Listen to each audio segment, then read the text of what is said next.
गुरुदेव भगवान, यदि कोई साधक ऐसे घर में जन्मा हो जहां मांस मदिरा गुटखा तमोगुण प्रवृत्तियां सामान्य जीवन का हिस्सा हो और वह बालक भगवत प्रेम की ओर चलना चाहता हो, तो शुद्ध भक्ति रक्षा कैसे करे? क्या ऐसे वातावरण में क्या प्रहलाद जी हिरण्यकश्यप जैसे दैत्य के घर में जन्मे थे, उनकी भक्ति का बाल बांका हुआ क्या?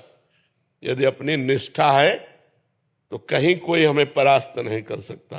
घर क्या है, समाज क्या है, हमारी निष्ठा है।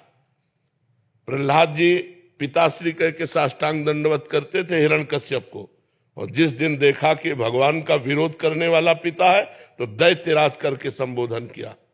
दैत्यराज करके उन्होंने पूछा, तेरी बुद्धि ऐसे कैसे बदल गई? प्रहलाद जी उनका पढ़ाने लिखाने से नहीं साम मतिस्तावद रुक्रमांगिम इस पर सत्या अनर्थाप गमो यदर्था मही असाम पाद रजोभिषेकम निष्किंचना नाम न वृणीत्यावत। अरे दैत्यराज, ऐसे संबोधन किया।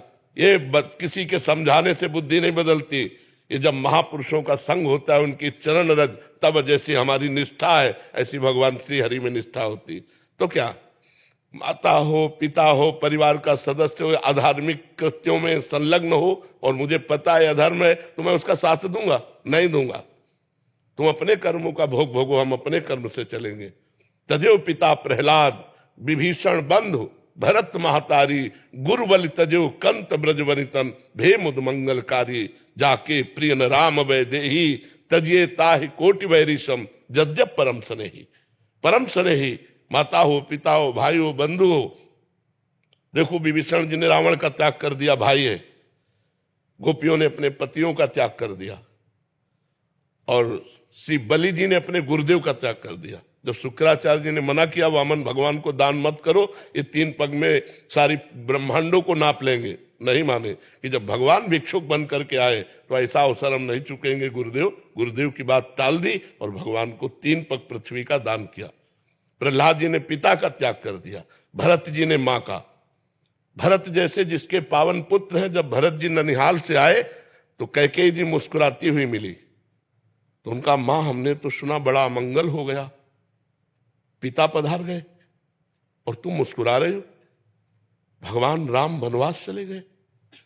तो उनका बेटा, तुम्हारे सुख के लिए मैंने वरदान मांगा कि राम को 14 वर्ष का वनवास और भरत को राजगद्दी। उनका पापिनी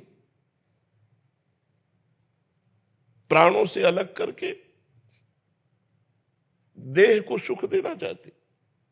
भगवान राम हमारे प्राण हैं और उनको 14 वर्ष का तू वनवास देकर मुझे सुखी देखना चाहते। जा, आज के बाद कभी मां नहीं कहेंगे।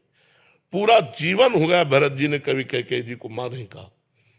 तो ये परमार्थ कोई ऐसा खिलवाड़ का मार्ग नहीं, ये निष्ठा और प्रीति का मार्ग है।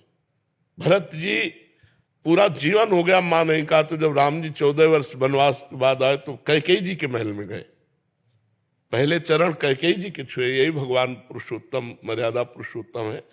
कैकेयी जी ने कहा, बेटा मैं एक बात मांगती हूं, मुझे पता है कि शायद ये बात पूरी ना हो, एक बार भरत मां कह दे और तुम कह दोगे तो भरत कभी टालेगा नहीं। भगवान कहने ही जा रहे थे, जब सूचना मिली तो भरत जी ने कहा, मैं भगवान की आज्ञा को टाल नहीं सकता, कैकेयी को मां नहीं कह सकता, ऐसी स्थिति में मैं अपने प्राण त्याग सकता हूं। भगवान राम ने नहीं कहा। तो जाके प्रिय न राम वै देही तजिए ताहि कोटि वैरिशम जद्यप परम स्नेही तजो पिता प्रहलाद विभीषण बंधु भरत महतारी गुरु बलि तजो कंत ब्रज वनितन भे मुद मंगलकारी। तुम्हारे पिता का भी कल्याण हो जाएगा यदि तुम धर्म मार्ग का अनुसरण करते हुए मनुष्य जीवन की यथार्थ आध्यात्मिक शक्ति को जागृत कर लिया तो कुल का कुल पवित्र हो जाता है। कुलम पवित्रम जननी कृतार्था। तो ये गलत आचरणों में नहीं जाना कि हमारा परिवार गलत आचरणों में जा रहा है तो हम गलत आचरणों में ही जाएं।